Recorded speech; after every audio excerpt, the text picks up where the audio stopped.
ইমান ধুনীয়াকৈ নাচিছে বিয়া ঘৰত, কিন্তু মই গানটো লগাব পৰা নাই, কাৰণ কপিৰাইট লাগি গৈছে। বাৰে বাৰে মই ঢালিবলগীয়া হৈছে, আকৌ এডিট কৰিবলগীয়া হৈছে। গানৰ মিউজিক ছিষ্টেমটো দিলেই কপিৰাইট লাগি গৈছে। কি গান দিলে ভাল হ'ব মই নিজকে বুজি পোৱা নাই। চব গানতে একচুৱেলি কপিৰাইট লাগিছে। আপোনালোকে অকল ডেন্সটো চাওক, আৰু ভাল লাগিলে like, comment and share, subscribe কৰি দিব।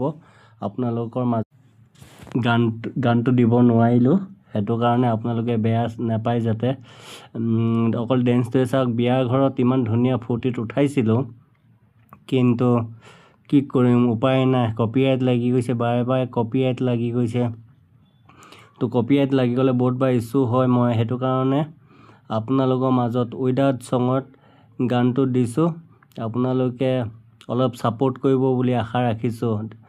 সকলোৱে যেন ছাপোৰ্ট কৰে মোক আগবাঢ়ি যাবলৈ। আপোনালোকৰ এনেকেই ভিডিঅ'বিলাক নতুন নতুন পাই থাকিবলৈ প্লিজ ছাবস্ক্ৰাইব কৰি ল'ব। লগতে এটা লাইক আৰু এটা কমেণ্ট দি থৈ যাব, বহুত ভাল লাগিব আপোনালোকৰ সমৰ্থনবিলাক পালে। মই আগলৈও ভিডিঅ'বিলাক দি থাকিব পাৰিম আপোনালোকৰ মাজত এনেকৈ। टूटे गगन चहले